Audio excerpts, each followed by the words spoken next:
தொடர்ந்து கூடுதல் விவரங்களோடு இணைகிறார் எமது செய்தியாளர் ரமேஷ். ரமேஷ், இந்த பட்டியலில் இடம்பெற்றிருக்கக்கூடிய தொகுதிகள் பற்றின முழு விவரத்தை பதிவு பண்ணுங்க. கூட்டணி கட்சிகளுக்கு போட்டியிடக்கூடிய தொகுதிகளின் அறிவிப்பை வெளியிட்டிருக்கிறது திமுக தலைமை. திமுக கூட்டணியில காங்கிரஸ் கட்சிக்கு 28 தொகுதிகள் ஒதுக்கீடு செய்யப்பட்டிருந்தது. அதுல ஏற்கனவே காங்கிரஸ் வசம் இருக்கக்கூடிய பொன்னேரி தொகுதி மீண்டும் கொடுக்கப்பட்டிருக்கு. ஸ்ரீபெரும்புதூர், சோளிங்கர், உதகமண்டலம் தொகுதி காங்கிரஸ் வசம் சென்றிருக்கிறது. ஈரோடு கிழக்கு தொகுதியை பொறுத்த வரைக்கும் காங்கிரஸ் கட்சி இடைத்தேர்தல் வரும்போது திமுக கிட்ட கொடுத்திருந்தாங்க. இப்ப அந்த ஈரோடு கிழக்கு தொகுதியை காங்கிரஸ் மறுபடியும் வாங்கியிருக்காங்க அப்படிங்கிறத பார்க்க முடிகிறது. அதே மாதிரி அறந்தாங்கி, கடலூர், மயிலாடுதுறை, காரைக்குடி, சிவகங்கை, திருவாடனை, சிறுவைகுண்டம், நாங்குநேரி, குளச்சல், விலவங்கோடு, கிள்ளியூர் இந்த தொகுதியும் காங்கிரஸ் வசம் வந்திருக்கிறத பார்க்க முடிகிறது. கன்னியாகுமரி மாவட்டத்துல முக்கியமான தொகுதி 3 வருஷம் காங்கிரஸ் கிட்ட இருந்தது. குளச்சல், விலவங்கோடு, கிள்ளியூர் இந்த 3 தொகுதியுமே மறுபடியும் காங்கிரஸ் வாங்கியிருக்காங்க அப்படிங்கிறத பார்க்க முடிகிறது. மார்க்சிஸ்ட் கம்யூனிஸ்ட் கட்சியை பொறுத்த வரைக்கும் எங்களுக்கு கன்னியாகுமரியில தொகுதி வேணும் அப்படிங்கறதுல ரொம்ப உறுதியா இருந்தாங்க. விலவங்கோடு தொகுதியை மார்க்சிஸ்ட் கம்யூனிஸ்ட் கட்சி அதிகமா குறி வச்சிருந்தாங்க. ஆனா விலவங்கோடு இப்ப காங்கிரஸ் கிட்ட போயிருக்கு. அதற்கு பதிலா அமைச்சர் மனோ தங்கராஜினுடைய பத்மநாபபுரம் தொகுதி மார்க்சிஸ்ட் கம்யூனிஸ்ட் கட்சிக்கு கொடுக்கப்பட்டிருக்கு அப்படிங்கிற ஒரு முக்கியமான செய்தியையும் நம்ம பார்க்க வேண்டியிருக்கு. காங்கிரஸ் வசம் மீதம் இருக்கக்கூடிய தொகுதினா வேளச்சேரி தொகுதி மீண்டும் காங்கிரஸ் வசம் வந்திருக்கிறத பார்க்க முடிகிறது. ஊத்தங்கரை காங்கிரஸ் வசம் வந்திருக்கிறது. அதே மாதிரி துறையூர், கவுண்டம்பாளையம், கோயம்புத்தூர்ல முக்கியமான ஒரு தொகுதியா இருக்கக்கூடிய கவுண்டம்பாளையம் தொகுதி இப்ப காங்கிரஸ் வசம் வந்திருக்கிறது. ஆத்தூர், சேலம் ஆத்தூர் தொகுதி காங்கிரஸ் வசம் வந்திருக்கிறத பார்க்க முடிகிறது. பெண்ணாகரம் தொகுதி காங்கிரஸ் வசம் வந்திருக்கிறத பார்க்க முடிகிறது. பெண்ணாகரம் தொகுதியை பொறுத்த வரைக்கும் பாமகவின் கௌரவ தலைவர் GK மணி அவர் இருந்த ஒரு தொகுதி. அந்த பெண்ணாகரம் தொகுதி இப்ப காங்கிரஸ் வசம், அவங்க காங்கிரஸ் அங்க நேரடியா போட்டியிடுறாங்கிறத பார்க்க முடிகிறது. சிங்காநல்லூர் கோயம்புத்தூர் மாவட்டத்துல முக்கியமான ஒரு தொகுதி. அந்த சிங்காநல்லூர் தொகுதியில இப்ப காங்கிரஸ் காண போறாங்க. கடந்த முறை கோவை தெற்குல காங்கிரஸ் களம் கண்ட நிலையில இந்த முறை சிங்காநல்லூர் தொகுதியில காங்கிரஸ் களம் இறங்குறாங்க அப்படிங்கிறத பார்க்க முடிகிறது. அதே மாதிரி அம்பாசமுத்திரம், தென்காசி மாவட்டத்துல முக்கியமான ஒரு தொகுதி அம்பாசமுத்திரம், அங்க காங்கிரஸ் போட்டியிடுறாங்க. கிருஷ்ணகிரி, உசிலம்பட்டி, அதே மாதிரி சங்கரன்கோவில் அண்ட் மேலூர் இந்த 28 தொகுதி தான் இப்ப காங்கிரஸ் வசம் வந்திருக்கு அப்படிங்கிறத பார்க்க முடிகிறது. உசிலம்பட்டி தொகுதியை பொறுத்த வரைக்கும் ஓபிஎஸ்னுடைய ஆதரவாளர் ஐயப்பன் அங்க எம்எல்ஏவா இருந்தார். அவருக்கு மீண்டும் வாய்ப்பு வழங்கப்படுமா அப்படிங்கிற ஒரு கேள்வி இருந்த நிலையில இப்ப உசிலம்பட்டி தொகுதி காங்கிரஸ் வசம் இருக்கிறத பார்க்க முடிகிறது. அப்படியே நம்ம இந்திய கம்யூனிஸ்ட் கட்சி பக்கம் வந்தோம் அப்படின்னா தளி, திருத்துறைப்பூண்டி, ஸ்ரீவில்லிபுத்தூர், திருப்பூர் வடக்கு மற்றும் பவானிசாகர் இந்த 5 தொகுதி கம்யூனிஸ்ட் கட்சிக்கு ஒதுக்கீடு செய்யப்பட்டிருக்கிறத பார்க்க முடிகிறது. தளி மற்றும் திருத்துறைப்பூண்டியில அவங்க ஏற்கனவே சிட்டிங் எம்எல்ஏவா இருக்கிறாங்க. அந்த 2 தொகுதி அவங்களுக்கு மீண்டும் கிடைச்சிருக்குங்கிறத பார்க்க முடிகிறது. கடந்த முறை காங்கிரஸ் போட்டியிட்ட ஸ்ரீவில்லிபுத்தூர் தொகுதி இப்ப இந்திய கம்யூனிஸ்ட் கட்சி வசம் வந்திருக்குங்கிறதையும் பார்க்க முடிகிறது. திருப்பூர் வடக்கு, பவானிசாகர் அவங்க கடந்த முறை போட்டியிட்டு தோல்வியை சந்திச்ச தொகுதி தான் இந்திய கம்யூனிஸ்ட் கட்சி. அந்த மீண்டும் அங்க இந்திய கம்யூனிஸ்ட் கட்சி களம் காண்றாங்க அப்படிங்கறத முக்கியமான ஒன்றா பார்க்க முடிகிறது. மார்க்சிஸ்ட் கம்யூனிஸ்ட் கட்சி 5 இடங்கள்ல போட்டியிடுறாங்க. அவங்களுக்கான தொகுதின்னு பார்த்தா கீழ்வேலூர், கந்தவர்கோட்டை இந்த 2 தொகுதியிலுமே அவங்க சிட்டிங் எம்எல்ஏவா இருக்கிறாங்க. இந்த 2 தொகுதி அவங்களுக்கு மறுபடியும் கொடுக்கப்பட்டிருக்கு. மீதம் இருக்கக்கூடிய 3 தொகுதியில முக்கியமான தொகுதியா பார்க்கப்படுது பத்மநாபபுரம். மார்க்சிஸ்ட் கம்யூனிஸ்ட் கட்சி வசம் போயிருக்கு. பத்மநாபபுரத்தை பொறுத்த வரைக்கும் அமைச்சர் மனோ தங்கராஜனுடைய தொகுதி. ஒரு அமைச்சர் தொகுதி கூட்டணி கட்சிக்கு ஒதுக்கீடு செய்யப்பட்டிருப்பது முக்கியமான ஒன்றாக பார்க்க வேண்டியிருக்கு. அதே மாதிரி பழனி சட்டமன்ற தொகுதி திண்டுக்கல் இருக்கக்கூடிய முக்கியமான தொகுதி. ஏன் அப்படின்னா அமைச்சர் பெரியசாமியின் மகன் செந்தில் அங்க எம்எல்ஏவா இருக்கிறார். அந்த தொகுதி இப்ப மார்க்சிஸ்ட் கம்யூனிஸ்ட் கட்சி வசம் போயிருக்கு அப்படிங்கிறத பார்க்க முடிகிறது. அதே மாதிரி சென்னைக்கு அருகே மார்க்சிஸ்ட் கம்யூனிஸ்ட் கட்சி ஒரு தொகுதியை வாங்கியிருக்காங்க, திருவொற்றியூர். இந்த திருவொற்றியூர் தொகுதி மார்க்சிஸ்ட் கம்யூனிஸ்ட் கட்சி வசம் போயிருக்கு அப்படிங்கறத தான் பார்க்க முடிகிறது. மார்க்சிஸ்ட் கம்யூனிஸ்ட் கட்சியை பொறுத்த வரைக்கும் எங்களுக்கு நீங்க தொகுதியினுடைய எண்ணிக்கைய ஒரு தொகுதியை குறைச்சிட்டீங்க, ஆனா வலுவான தொகுதியை கொடுக்கணும் அப்படின்னு மார்க்சிஸ்ட் கம்யூனிஸ்ட் கட்சி கேட்டிருந்தாங்க. அந்த வகையில அவங்க சிட்டிங் எம்எல்ஏவா இருந்த 2 தொகுதியை மறுபடியும் வாங்கிட்டாங்க. அமைச்சருடைய தொகுதியை மார்க்சிஸ்ட் கம்யூனிஸ்ட் கட்சி வாங்கிட்டாங்க. அமைச்சருடைய மகன் தொகுதியை மார்க்சிஸ்ட் கம்யூனிஸ்ட் கட்சி வாங்கிட்டாங்க. சென்னைக்கு அருகே திருவொற்றியூர் தொகுதியையும் மார்க்சிஸ்ட் கம்யூனிஸ்ட் கட்சி வாங்கிட்டாங்க அப்படிங்கறத நம்ம இங்க முக்கிய செய்தியா பார்க்க வேண்டியிருக்கு. அதே மாதிரி கட்சிக்கு 8 தொகுதிகள் திமுக கூட்டணியில ஒதுக்கீடு செய்யப்பட்டிருந்தது.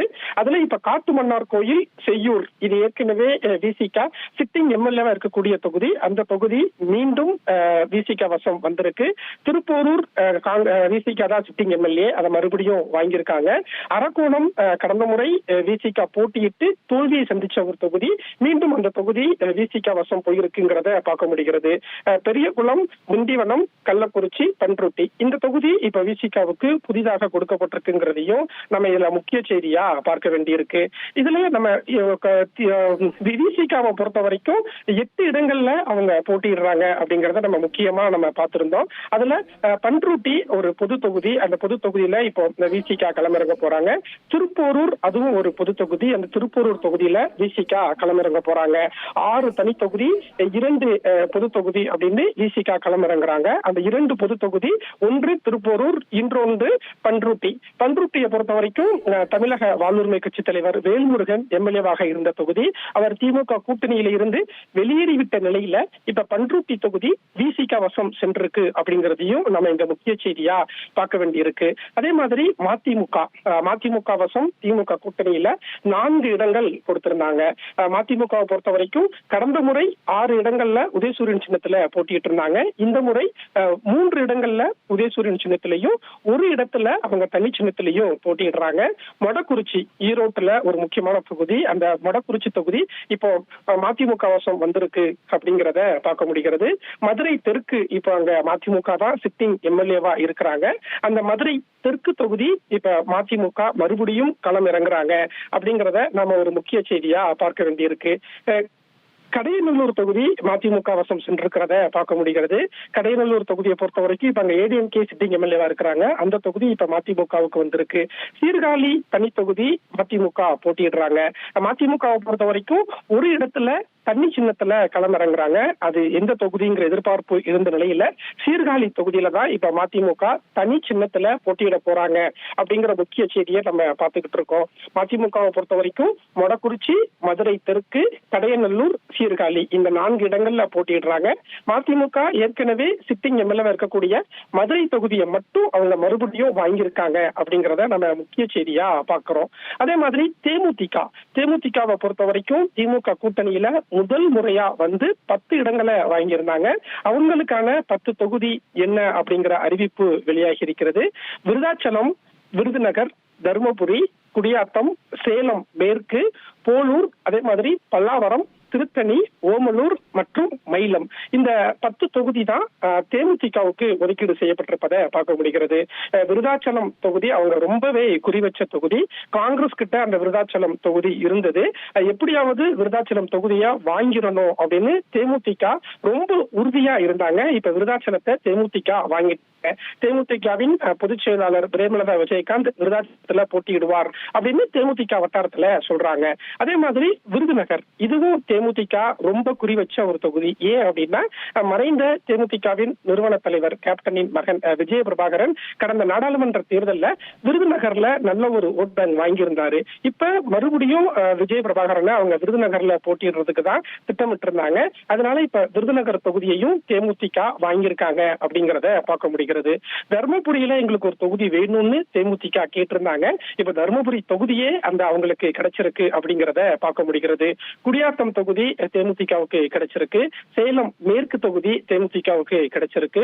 போலூர் தொகுதி கிடைச்சிருக்கிறத பார்க்க முடிகிறது. திமுகவின் அமைச்சர் மகன் ஒருவர் போலூர் தொகுதியில் இறங்கலாம் அப்படின்னு ஒரு தகவல் வந்த நிலையில இப்போ அது மாற்றப்பட்டிருக்கு. போலூர் தொகுதி தேமுதிக வசம் சென்றிருக்கு அப்படிங்கிறத பார்க்க முடிகிறது. சென்னைக்கு அருகே தேமுதிக ஒரு தொகுதியை வாங்கியிருக்காங்க. பல்லாவரம் வந்து சென்னைக்கு அருகே இருக்கக்கூடிய ஒரு தொகுதி. அந்த தொகுதியை இப்ப தேமுதிக வாங்கியிருக்காங்க அப்படிங்கிறத பார்க்க முடிகிறது. திருத்தணி திருவள்ளூர் மாவட்டத்துல முக்கியமான ஒரு இடமா இருக்கிறது.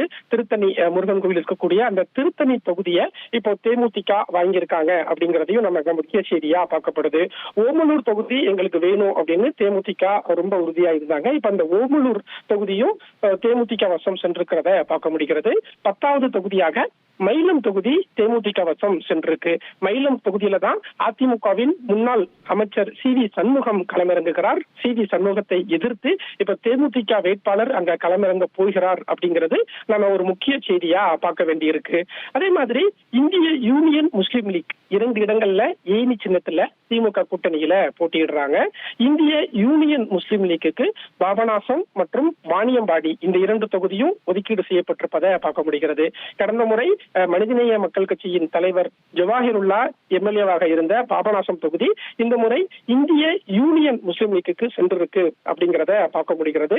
வேலூர் மாவட்டத்துல முக்கியமான ஒரு தொகுதியான வாணியம்பாடி தொகுதி இப்போ இந்திய யூனியன் முஸ்லீம் லீக் வசம் வந்திருக்கு. வாணியம்பாடியில இப்ப ADMK சிட்டிங் MLA-வா இருக்கிறாங்க. எனவே இந்த வாணியம்பாடி இப்ப IUML பக்கம் வந்திருக்குங்கிறத பார்க்க முடிகிறது. கடந்த முறை திமுக கூட்டணியில IUML 3 இடங்கள்ல போட்டியிட்டாங்க. ஆனா 3 இடங்கள்லயுமே தோல்வியை சந்திச்சாங்க. அதனால வெற்றி பெறக்கூடிய தொகுதியை வாங்கணும் அப்படின்னு IUML ரொம்ப உறுதியா இருந்தாங்க. இப்போ ஜவாஹிருல்லா போட்டியிட்டு MLA-வாக இருந்த பாபநாசம் தொகுதியை IUML வாங்கியிருக்காங்க அப்படிங்கிறதையும் பார்க்க முடிகிறது. வாணியம்பாடி முஸ்லிம்ஸ் அதிகமாக இருக்கக்கூடிய ஒரு தொகுதியா பார்க்கப்படுது. அந்த வாணியம்பாடி தொகுதியை இப்போ IUML வாங்கியிருக்காங்க அப்படிங்கிறதையும் பார்க்க முடிகிறது. இனி செல்லும் இடமெல்லாம் செய்தி. தந்தை டிவியின் வாட்ஸ்அப் சேனலை ஃபாலோ பண்ணினா செல்ல இருக்கும் இடமெல்லாம் செய்தி. இதோ QR கோட் இப்பவே ஸ்கேன் பண்ணுங்க, ஃபாலோ பண்ணுங்க.